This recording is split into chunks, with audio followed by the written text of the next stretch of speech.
Makamu wa Rais wa Tanzania Balozi Dr. Emmanuel John Nchimbi amemwandikia Rais wa Jamhuri ya Muungano wa Tanzania barua ya kujiuzulu kwenye nafasi hiyo. Na kwenye barua yake ambayo pia ameweza kuichapisha kwenye ukurasa wake wa mitandao ya kijamii ikiwemo Instagram, ameandika taarifa kwa umma. Leo tarehe 25 Agosti mwaka 2026 nimemwandikia barua Rais wa Jamhuri ya Muungano wa Tanzania, Mheshimiwa Dr. Samia Suluhu Hassan kumjulisha kuwa nimeamua kustaafu siasa na utumishi wa umma.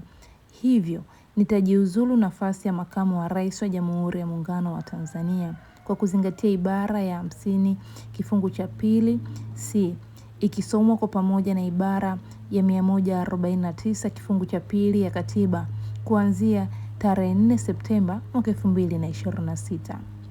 Tarehe 27 Agosti mwaka 2025 nilimwahidi Mheshimiwa Rais Dr. Samia Suluhu Hassan kuwa nitamsaidia yeye na nchi yetu kwa uwezo wangu wote na kwa uaminifu. Pia nilimhakikishia kuwa siku yoyote akiona nahitaji makamu mwingine wa rais nitaiachia nafasi hii. Nimejiridhisha pasipo shaka kuwa Mheshimiwa Rais anatamani mabadiliko, hivyo nimeamua kutimiza ahadi yangu. Kipekee namshukuru Mheshimiwa Rais na Chama cha Mapinduzi CCM kwa imani yao kwangu. Natumia nafasi hii pia kuwashukuru Watanzania wote kwa ushirikiano mkubwa mlionipa wakati wote niliokuwa katika utumishi wa umma. Nawahakikishia kuwa nitaendelea kuwa raia mwema wa Tanzania.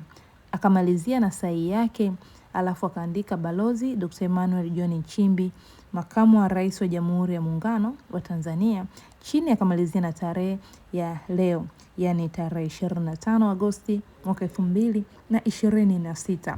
Mtakumbuka huyu sio makamu wa rais wa kwanza kujiuzulu katika kipindi cha uongozi wa Dr. Samia Suluhu Hassan. Mtakumbuka mwaka jana kabla ya sekeseke la uchaguzi alijaanza, Dr. Mpango alisikika akisema kustaafu nafasi yake ya makamu wa rais, hivyo hiyo nafasi ikimpendeza rais atamchagua mtu mwingine.